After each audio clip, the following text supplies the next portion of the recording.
A última coisa que eu li foi que Jesus é um Deus desarmado.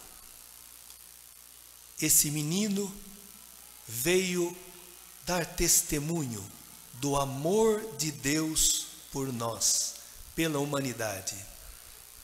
Como diz Tito, São Paulo a Tito, a graça de Deus se manifestou. A graça é o amor. E se manifestou numa criança, que é alguém mais desarmado diante desse mundo violento.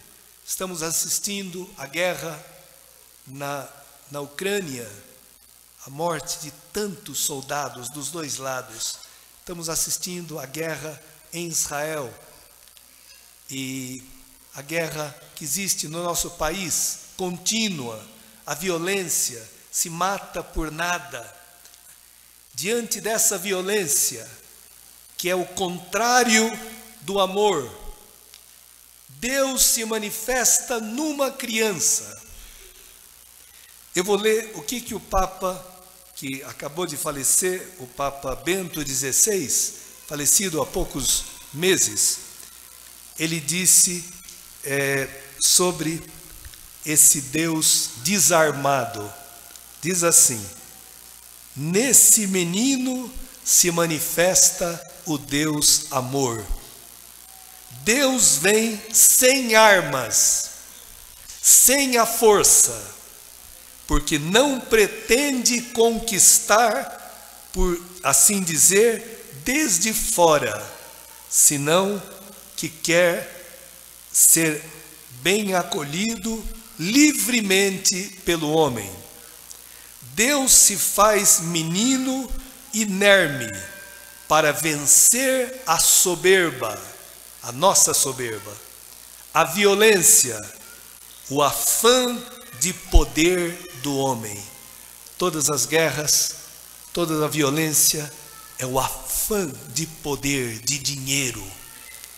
Esse menino nasceu para vencer dentro de nós essa soberba, essa violência, esse afã pelo poder e pelo dinheiro. Em Jesus, Deus assumiu esta condição pobre e desarmada, para vencer com o amor e levar-nos à nossa verdadeira identidade. O homem, a mulher, feitos à imagem de Deus, essa é a imagem de Deus. Cristo crucificado, desarmado no nascimento, desarmado na cruz.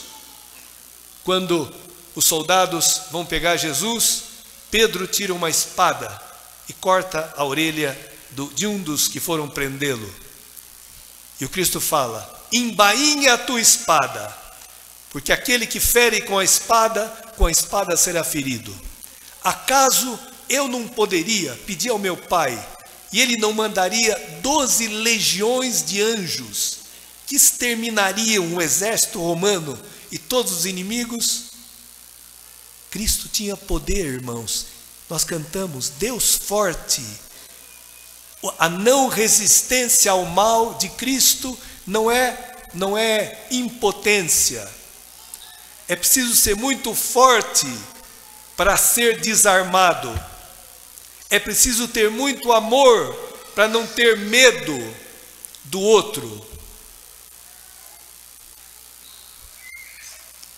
Então, Cristo, na cruz, matou a inimizade, matou o orgulho, fonte de todas as brigas, de todas as separações, de todas as violências, de todos os roubos, de toda a violência da droga, a violência sexual, né? E toda a violência, irmãos, na cruz Cristo matou, destruiu, para libertar o homem e criar entre nós a fraternidade. Bom, esse menino vai nascer em Belém. Belém é a menor das cidades de Judá. E quem que ele vai... qual é...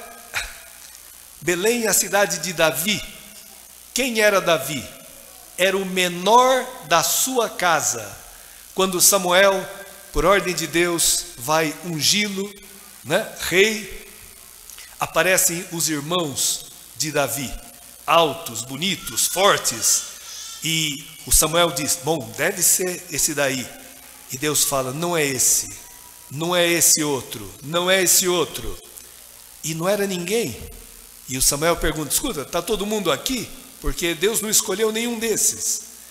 O homem vê a aparência, Deus vê o coração. E ele fala: não, o caçula está lá no pasto cuidando das ovelhas, e então mande chamá-lo, porque nós não vamos sentar na mesa enquanto ele não chegar. O último, Davi era o último, o mais jovenzinho, e é ele que Deus escolheu, um homem segundo o coração de Deus. Sabe por que Jesus é chamado filho de Davi? O que significa ser filho de Davi? É ter alguma característica própria do Davi.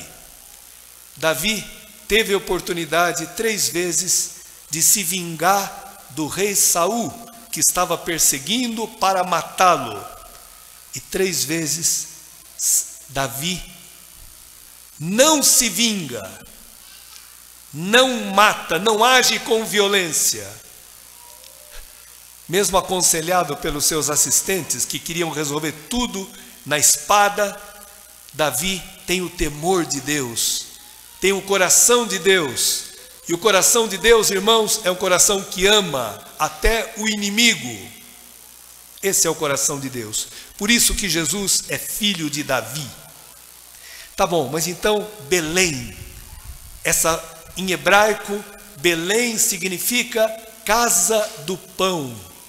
Bet Lehem, casa é Bet, Lehem é pão.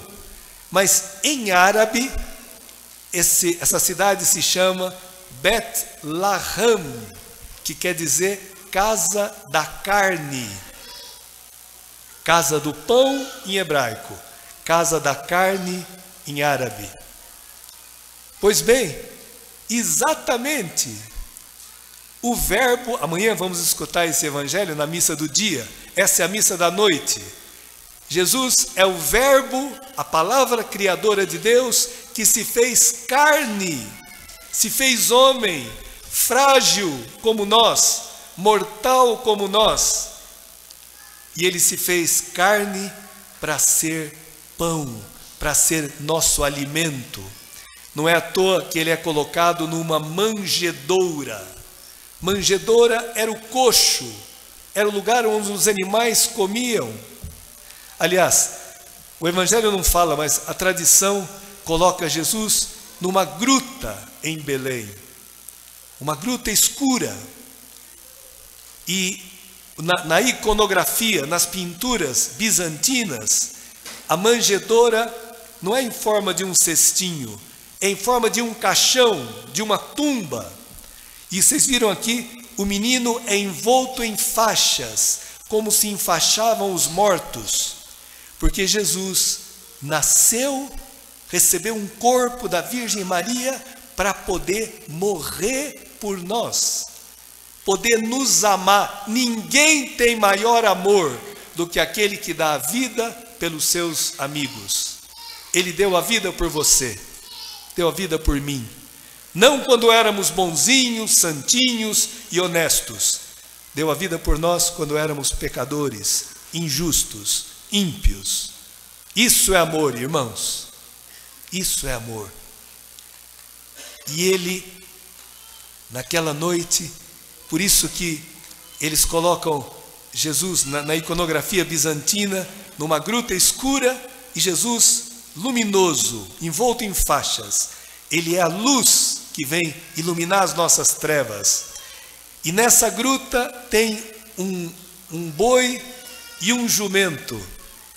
O profeta Isaías diz: o boi conhece o seu senhor, e o jumento a manjedoura do seu amo, mas o meu povo não me conhece. O boi significa o povo judeu, que carregava o fardo pesado da lei. E o jumento significa os pagãos, nós todos, que carregávamos um fardo pesado dos nossos pecados. Cristo veio para os judeus e para os pagãos, para todos, e veio nos trazer o seu fardo, leve e suave, porque o fardo de Cristo é o amor, é o Espírito Santo, que Ele dá para nós de graça. Irmãos, e nessa noite Ele aparece para quem? Quem são os primeiros que recebem a notícia? Os pastores, que estavam vigiando os seus rebanhos. Na sociedade daquele tempo, os pastores eram muito mal vistos, tinham fama de ladrões, porque às vezes levavam o rebanho para comer no pasto do outro. Ou seja, os primeiros a receber a notícia são os últimos, os menos importantes, porque eles tinham que trabalhar, eles não podiam participar do culto da sinagoga, então eram desprezados como gente de segunda categoria. Olha só, quem são os primeiros que Deus escolhe para os anjos anunciarem a notícia? Os últimos, irmãos. Irmãos, e a manjedoura era uma espécie de um estábulo, né? Onde tinha os animais.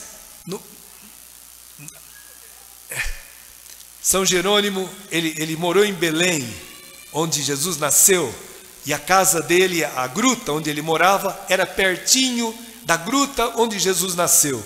E no seu tempo, século IV, já tinham construído uma igreja, revestido o presépio de ouro, umas coisas assim. Ele falava, eu preferia aquele presépio antigo, e onde estava muito simples, sem ouro, sem prata e cheio de esterco.